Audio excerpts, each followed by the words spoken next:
E agora a gente fala sobre a Semana Nacional de Trânsito, que foi encerrada nesta sexta-feira. Aqui em Aracaju foi realizada uma ação educativa na Orla de Atalaia, onde há uma grande concentração de bares e restaurantes. Agentes de trânsito e funcionários da SMTT passaram orientações aos condutores de veículos, pedestres e ciclistas. Um dos alertas foi sobre o perigo de se misturar álcool e direção. De acordo com a SMTT, só este ano em Aracaju já foram registrados mais de 2.000 acidentes.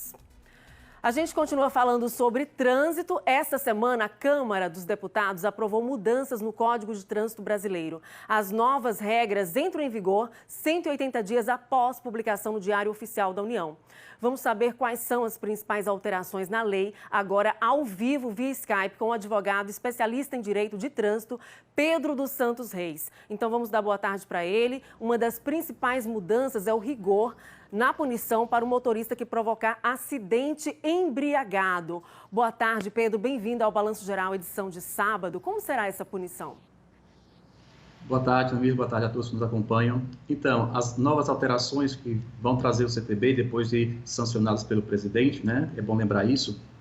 Elas vão ser rígidas em alguns aspectos, inclusive nesse que você mesmo mencionou. Na verdade, quando a gente fala dos crimes de trânsito, né? Lá nos artigos 302 e 303, até então se aplica, né, o artigo 44 do Código Penal, que é quando é possível você converter as penas privativas em restritivas. No caso, a partir dessa aprovação, dessa sanção do presidente, não será mais possível nesses casos. Então, a pessoa que cometer crimes, né, de trânsito, né, seja homicídio, lesão grave ou lesão gravíssima, por exemplo, essas pessoas terão a pena de privativa será aplicada sem possibilidade de aplicar restrição de direitos.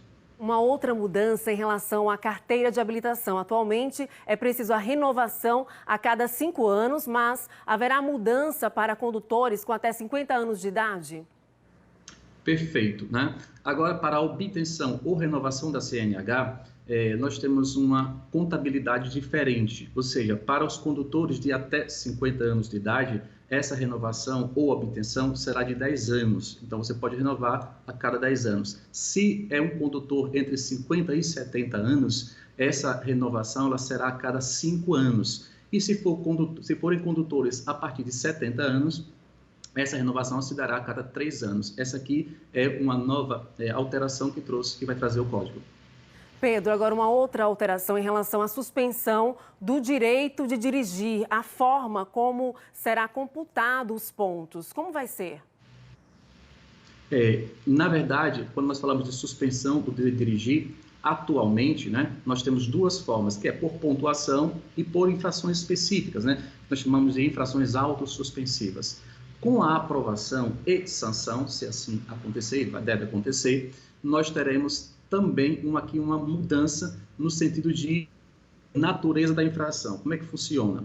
Até então, nós temos que a pessoa ela é suspensa, tem o seu direito de dirigir suspenso quando ela atinge 20 ou mais pontos, né, na sua CNH. Com a alteração, permanecem os 20 pontos, mas não somente. Como é que vai funcionar? Se aquela pessoa, se o condutor cometer dentro de 12 meses 2 ou mais infrações gravíssimas, continua a suspensão com 20 pontos. Né? Então, continua 20 pontos para quem cometer, no período de 12 meses, 2 ou mais infrações gravíssimas. Quem cometer apenas uma infração gravíssima nesse período de 12 meses, será 30 pontos para poder responder ao processo de suspensão do direito de dirigir. Ou, quem não cometer nenhuma gravíssima no período de 12 meses, aí sim que serão 40 pontos. É bom explicar isso porque muitas pessoas têm comentado dizendo agora que são 40 pontos. Sim, 40 pontos para quem não cometer nenhuma gravíssima no período de 12 meses. Se cometer uma gravíssima, 30 pontos. Se cometer 2 ou mais, 20 pontos. Essa aqui vai ser a alteração.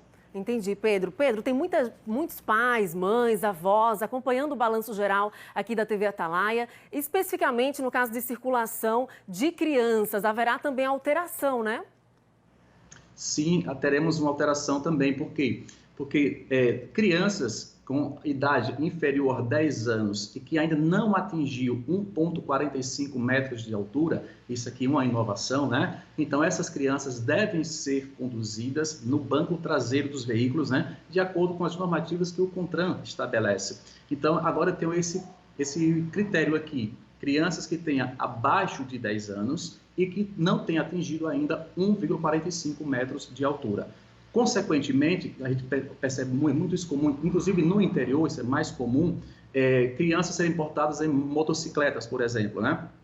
Aqui a lei é bem mais rígida no sentido de que se uma criança abaixo dessa idade, 10 anos, por exemplo, estiver sendo conduzida numa motocicleta, o condutor ele vai responder a um processo de suspensão do direito de dirigir, além de ser uma infração de natureza gravíssima.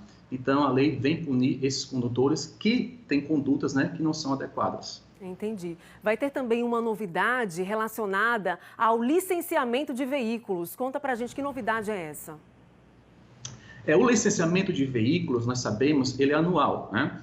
Agora, uma grande novidade é que esse licenciamento, né, o CRLV, ele será por meio físico ou digital. Então, agora se abre a possibilidade de também se fazer por meio digital. Quem vai escolher se opta pelo físico ou pelo digital é o proprietário, não é o órgão, né? Isso é importante dizer. Não é o órgão quem vai escolher determinar, vai ser físico ou digital. Não, é o proprietário do veículo que, quando vai fazer o licenciamento, ele vai optar ou pelo meio físico ou pelo meio digital. E aí, se for pelo meio digital, tem todo um regramento, todo um processo diferente do meio físico, mas é a critério do proprietário do veículo. Entendi. Será dado... Entendi. Será dado também, desculpa interromper você, será dado também um prazo maior, Pedro, para aqueles condutores que emprestam o carro para outra pessoa, a outra pessoa comete a infração e aí tem que se apresentar durante o prazo de 15 dias atualmente, para que o dono do veículo mostre que não foi ele que cometeu aquela multa. Como é que vai ser essa mudança em relação ao prazo, a partir, então, do projeto de lei? Exato. Veja, aqui nós estamos falando da questão da advertência por escrito, né? Quando nós falamos, ou melhor, da indicação de condutor, a indicação de condutor, ela funciona como?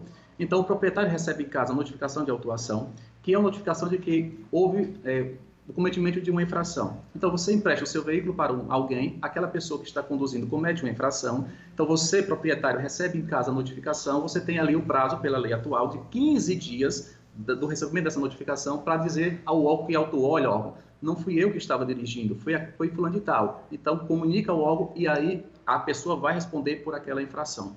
No caso, com as alterações, esse prazo, que atualmente é de 15 dias, passará para 30 dias.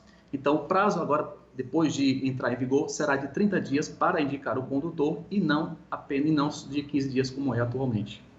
O presidente deve sancionar na semana que vem. A previsão é que entre em vigor a partir de abril de 2021. Pedro, a gente agradece seus esclarecimentos, a sua participação ao vivo com a gente, trazendo essas novidades sobre o Código de Trânsito Nacional. Obrigada e boa tarde. Obrigado a vocês, boa tarde.